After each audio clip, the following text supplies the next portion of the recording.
Hey, what's up, everybody? This is Charles Sebastian, and welcome you guys to another episode of the DREAMERSPRO show, where we cover everything from sports, hot topics, classic debates, entertainment, and we give you guys a fresh perspective on things and how we see them. So today we got another show for you guys here today, but before we get into it, please make sure you like the video and subscribe to the channel. So yesterday, the Lakers were able to secure a victory against the Sacramento Kings. They got 125 to 101 victory against the Kings, halting their 3-game losing streak. And now I think the Lakers are kind of back on course, but obviously we have to take that one with a grain of salt, because the Kings are one of the worst teams in the West and one of the worst teams in the NBA. And they're one of the few teams that don't even have 10 wins on the season.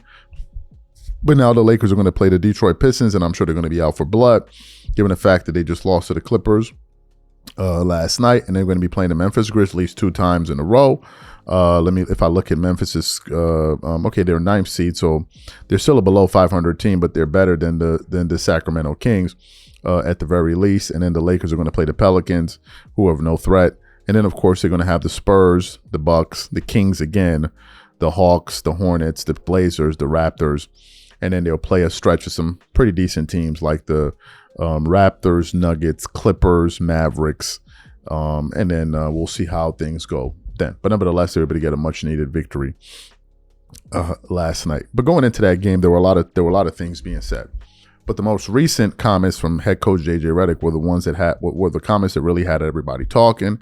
We did a live about it on Sunday, yesterday, right? Yeah, yesterday was Sunday. We did a live about it on Sunday. I'm just so tired, man. I'm already mentally checked out for the year. I'm ready to go. I'm tired, right? So anyway, we did that, and everyone was reacting to it. We put up some pretty keen numbers, pretty revealing stats, showing LeBron's like minus 59 on the season, where Austin Reeves is plus 57, Luka Doncic's plus 25. So we kind of did all of that, right?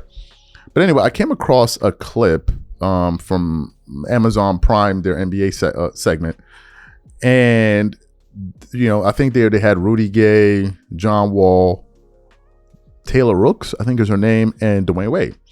Now, as you guys know, Dwayne Wade is a former teammate of LeBron James, championship teammate, knows LeBron pretty well.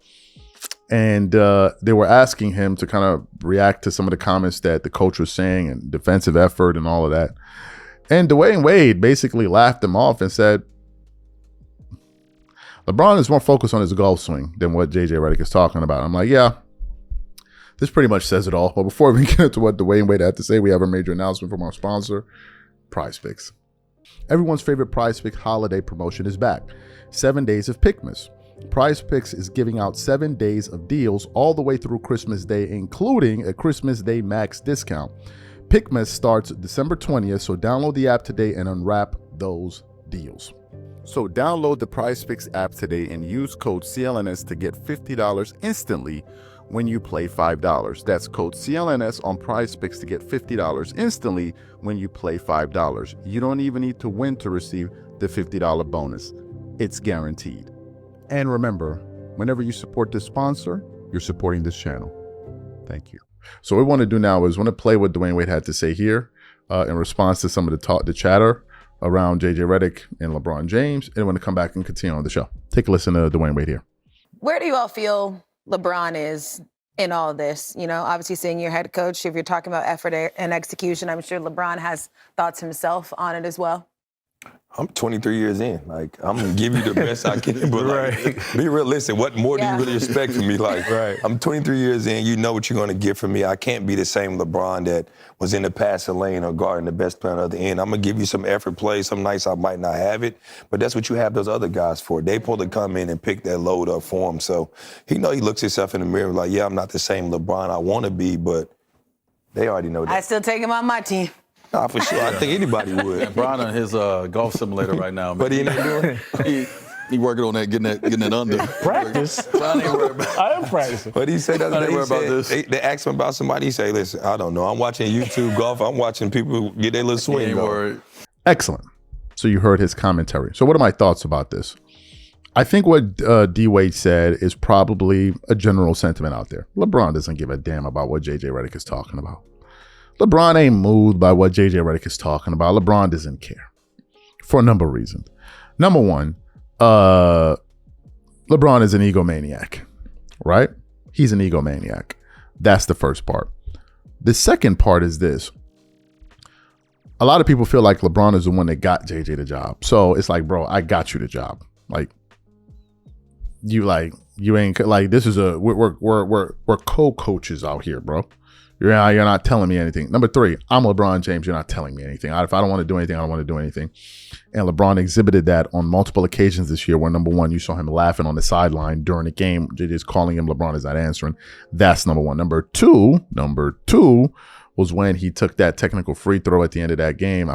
Was it against the Phoenix Suns when I think it was supposed to be Luka or someone else was supposed to take that shot, or Dalton Connect. I don't remember who, or Reeves. I don't remember the player.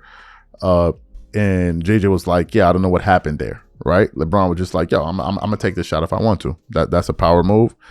He basically showing him like, yo, I'm still me. And you can think you're doing something on here, but you're not doing nothing. I'm that dude, and it is what it is. Dwayne Wade is basically saying like, bro, ain't nobody checking for JJ Redick, man. LeBron is going to do what he wants to do, bro. And the way he said it in such a nonchalant way, like he ain't worried about him, pretty much lets you understand where the kind of the pecking order on the team and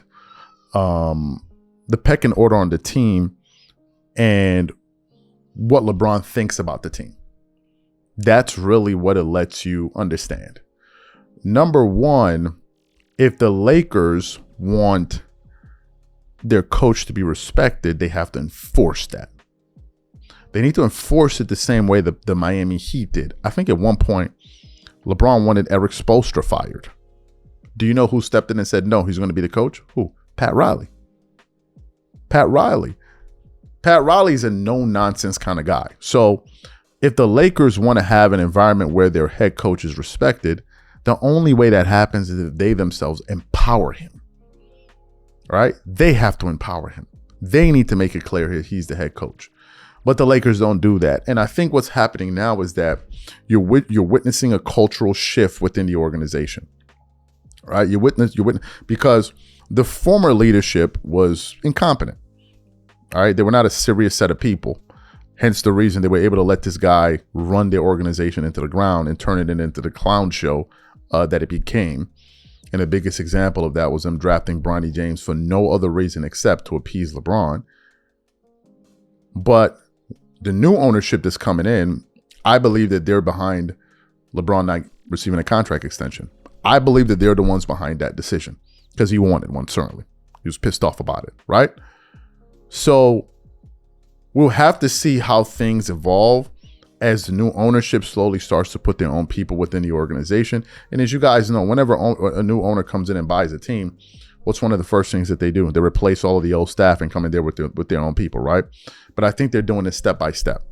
And we're going to have to see if the new ownership is going to come in here and enforce the idea that the players need to respect their coach, if there's going to be a cultural shift around the organization. But guess what? None of that's really going to matter because LeBron won't be there in the future. So who cares? Catch you guys on the next show. Peace.